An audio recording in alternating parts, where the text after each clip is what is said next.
Hello students, welcome to the class. Myself Aditi Jaiswal and today we are going to study history class 7 chapter 1st. Today we are going to discuss about sources of medieval Indian history. Medieval Indian history जो हम लोग पढ़ रहे हैं class 7 में उसके बारे में जानने के क्या सोर्स हैं, हम इसको पढ़ने जा रहे हैं.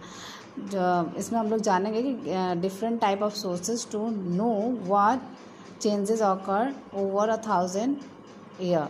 मतलब कि इन 1000 सालों में 1000 साल का जो पीरियड है इन सालों में क्या बदलाव हुए, भिन्न भिन्न तरह के क्या स्रोत हैं उसको जानने के लिए जो बदलाव हुए हैं उसको हम जानेंगे. और ये जो चला था आपका मेडिवल इंडियन हिस्ट्री ये 8th सेंचुरी से 18th सेंचुरी तक ये चला था. तो हमने पिछले क्लासेस में इसको देख लिया था कि जो सोर्सेज है मेडिवल इंडियन हिस्ट्री के ये दो तरह के स्रोत हैं जिसके द्वारा हम मेडिवल इंडियन हिस्ट्री को जान सकते हैं. एक तो है आर्कियोलॉजिकल सोर्सेज और दूसरा है लिटरेरी सोर्सेज. आर्कियोलॉजिकल सोर्सेज क्या होता है उसको हम जान लेते हैं. तो आर्कियोलॉजी की अगर हम बात करें तो archaeology is the study of history through the material remains of human life. मतलब ह्यूमन लाइफ के जो भी रिमेंस मिलते हैं, जो भी अवशेष मिलते हैं, जो भी मटेरियल्स मिलते हैं उनके थ्रू जो स्टडी की जाती है हिस्ट्री की उसको हम बोलते हैं आर्कियोलॉजी. तो आर्कियोलॉजिकल सोर्सेज में जैसे हम मॉन्यूमेंट्स और बिल्डिंग आ जाते हैं. आर्कियोलॉजिकल जो सोर्सेज होते हैं उसमें क्या इंक्लूड है? Monuments, buildings, inscriptions, coins, paintings and sculptures. और लिटरेरी सोर्सेज में जो भी हमें रिटन रूप में मिला है वो हमारा लिटरेरी सोर्स हो जाता है. जैसे ज़्यादातर जो हम मेडिवल पीरियड को समझ पाते हैं, अंडरस्टैंड कर पाते हैं, ये रिटन सोर्स जो हमको मिला था प्लेथोरा, मतलब बहुत ज़्यादा मात्रा में हमको रिटन सोर्स मिला था, उसी के द्वारा हम समझ सकते हैं जिसको हम बोलते हैं लिटरेरी सोर्सेज. तो इसमें बहुत सारी चीज़ें हैं. कोर्ट क्रॉनिकल्स हैं, ऑटोबायोग्राफी है, बायोग्राफी है, राइटिंग ऑफ फॉरेन ट्रैवलर्स हैं, रिलीजियस लिटरेचर हैं, रीजनल लिटरेचर हैं, कैलियोग्राफी है. तो इन सबको हम डिटेल से देखते हैं आज एक एक करके. सबसे पहले हम देखते हैं कि मॉन्यूमेंट्स के द्वारा हम कैसे जान सकते हैं हिस्ट्री को. तो बहुत सारे मॉन्यूमेंट्स मेडिवल पीरियड के टाइम बहुत सारे मॉन्यूमेंट्स बनाए गए जिसको देखकर हम उस समय के चीज़ों को जान सकते हैं. जैसे बहुत सारे में मॉन्यूमेंट्स में हुमायूं टॉम, कुतुब मीनार, मॉस्क भी था, कुआत सलाम, जामा मस्जिद, ताजमहल, ETC, ये सब जो थे ये मेडिवल पीरियड के कुछ मॉन्यूमेंट्स हैं. और ये हमें प्रोवाइड कराते हैं information about architectural skills of workers. मतलब उस समय के जो वर्कर्स थे उनका जो आर्किटेक्चुरल स्किल्स था उसके बारे में हमको जानकारी देते हैं. और भी जैसे materials that are used to construct, मतलब इन सब बिल्डिंग्स को बनाने में किस तरह के मटेरियल्स का यूज़ किया गया है या मूड क्या था ट्रांसपोर्टेशन का, मतलब उस समय जो सामान लाए जाते थे उन सब चीज़ों का क्या किस साधन से लाए जाते थे, या कल्चरल और रिलीजियस बिलीफ क्या था उनका. इन सब चीज़ों के बारे में हमें जानकारी देता है मॉन्यूमेंट्स. सेकंड है इंस्क्रिप्शंस क्या होता है? तो इंस्क्रिप्शंस जो होता है वो राइटिंग होता है जो इनग्राफ्ट किया जाता है सॉलिड सरफेस में. मतलब जब सॉलिड सरफेस जैसे पत्थर हो गया, पिलर्स हो गया, मेटल हो गया, इन सब चीज़ों पे जब कोई लिखावटें की जाती हैं तब हम उसको बोलते हैं इंस्क्रिप्शंस. तो इंस्क्रिप्शंस जो है वो हमें बताता है सोशल और इकोनॉमिक कंडीशन के बारे में, वहाँ के लोगों के, उस समय के लोगों का किस तरह का सामाजिक और आर्थिक कंडीशन था ये हमें बताता है. और हमें डायनास्टिक लिस्ट भी देता है, मतलब उस समय के जो राजा थे उनके भी लिस्ट हमें देता है इंस्क्रिप्शंस. तो इंस्क्रिप्शंस क्या है? राइटिंग जो इनग्राफ्ट किया जाता है, लिखाया जाता है, खुदवाया जाता है सॉलिड सरफेस पे. अब आता है क्वाइंस. तो क्वाइंस से भी हमको बहुत सारा इन्फॉर्मेशन मिल जाता है about the polity and economy of a period. मतलब उस समय के पॉलिटिकल और इकोनॉमिकल चीज़ों के बारे में हमें जानकारी मिल जाती है. Coins throw light on art. Coins क्या करता है? लाइट बोल सकते हैं. क्वाइंस प्रकाश डालता है वहाँ उस समय के आर्ट के पे, रिलीजन पे, इकोनॉमिक कंडीशन पे और ट्रेड पे. जैसे बहुत सारे रूलर्स थे जिन्होंने क्वाइन इशू कराया था, जैसे sultan of Delhi, the Mughal emperors, Cholas और भी अदर रीजनल रूलर्स थे जिन्होंने बहुत सारे कॉइन्स इशू कराए थे। तो हमें कॉइन से बहुत सारा इन्फॉर्मेशन मिलता है। हमें कॉइन से ये भी पता चलता है कि उसका मतलब उसका अदर जगहों से किस तरह का ट्रेड रिलेशन था, और भी बहुत सारे इन्फॉर्मेशन हमको कॉइन से मिल जाते हैं।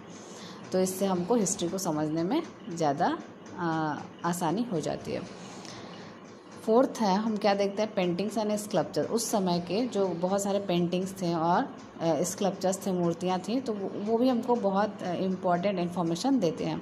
जैसे वो क्या, ब्रॉन्ज स्कल्पचर्स मिला है नटराज का, डांसिंग शिवा का मिला है। ये सब रिप्रेजेंट करते हैं स्कल्पचर्स के बारे में जो उस पीरियड में प्रोड्यूस किए गए थे। और ये जो स्कल्पचर्स थे वो बनाए गए थे ब्रॉन्ज के, वुड के, स्टोन के, जिस पे कई सारे फिगर्स होते थे, गॉड्स के, गॉडेस के, क्वीन के, क्वींस के। तो इस तरह से हमको पता चलता है कि उनका क्या रिलीजियस बिलीफ था, किस तरह के देवी देवताओं को वो मानते थे, या किस तरह कौन से राजा उस समय रूल करते थे, कौन सी रानी रूल करते थे। ये सब हमें इन्फॉर्मेशन देता है। अब आता है लिटरेरी सोर्सेस। तो लिटरेरी सोर्सेज में कई सारे हैं। जैसे फर्स्ट हम पढ़ेंगे कोर्ट क्रॉनिकल्स। कोर्ट क्रॉनिकल्स क्या है, तो scholars wrote about the history of dynasties of the period. मतलब कई सारे विद्वान जो थे, उन्होंने कई सारे विद्वान उस समय जिन्होंने उस समय के डायनेस्टीज़ के बारे में लिखा है। तो इसको जो चीज़ें उन्होंने डायनेस्टीज़ के बारे में लिखी, इसी को हम बोलते हैं कोर्ट क्रॉनिकल्स। एग्जाम्पल के लिए हम बोल सकते हैं अब्दुल कादिर बदुनीस ने लिखा था मुंतखब उत तारीख। बरानी जो था, उन्होंने लिखा था तारिक ए फिरोज़ शाही। तो ये सब बुक्स थे जो लिखा गया था स्कॉलर्स के द्वारा। उस समय का जो भी दरबार, वो जो भी देख रहे थे उस चीज़ों को वो लिखे थे।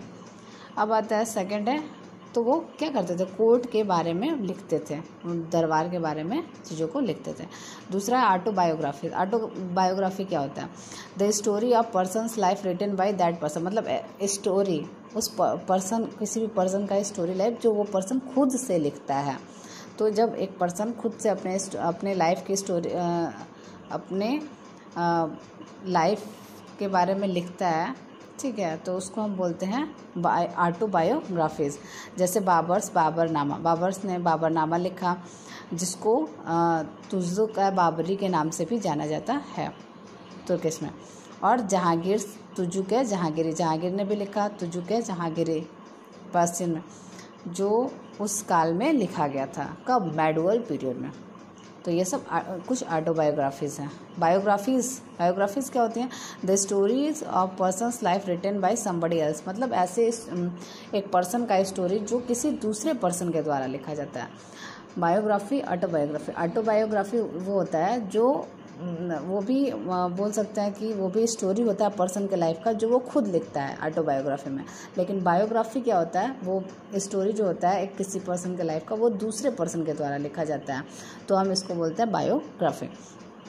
तो बहुत सारा बायोग्राफी है, जैसे हम बोल सकते हैं पृथ्वीराज रासो, जिसको लिखा था चंद्रबरदाई ने, हुमायूं नामा, जिसको लिखा था गुलबदन बेगम ने। तो ये सब कुछ बायोग्राफीज़ हैं जो इनके जीवन के बारे में लिखा। जैसे चंद्रबरदाई ने पृथ्वीराज रासो जो था, इसको लिखा चंद्रबरदाई ने। तो ये उनके जीवन के बारे में उन्होंने लिखा। अब आता है फॉरेन ट्रैवलर्स। थर्ड है फॉरेन ट्रैवलर्स। तो बहुत सारे यहाँ पे फॉरेन ट्रैवलर्स भी आए थे, बहुत सारे बोल सकते हैं कि जो राइटिंग था मेनी यूरोपियन ट्रैवलर्स का, बहुत सारे यूरोपियन ट्रैवलर्स यहाँ पे आए थे। जैसे ड्यूराट बर्बोसा,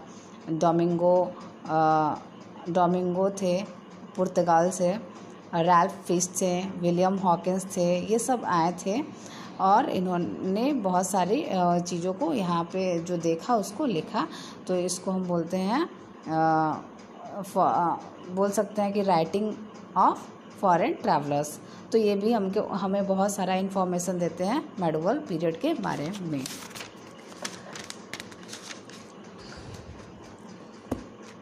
अब आता है रिलीजियस लिटरेचर। रिलीजियस लिटरेचर क्या होता है, मतलब ऐसे राइटिंग जो रिलेटेड होते हैं किसी भी रिलीजन से। और उस समय बहुत सारा दोहा वगैरह भी लिखा गया था, रामायण महाभारत ये सब को ट्रांसलेट किया गया था रीजनल लैंग्वेज में, जिससे कि ज़्यादा से ज़्यादा लोग इसको पढ़ सकें।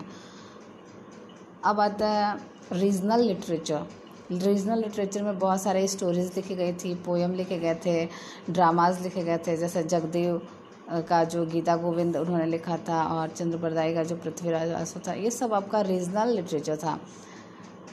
कैलीग्राफी क्या था? तो art of writing alphabets in artistic manner, मतलब जब अल्फ़ाबेट्स को आर्टिस्टिक मैनर में लिखा जाता था तो हम इसको बोलते थे कैलीग्राफी।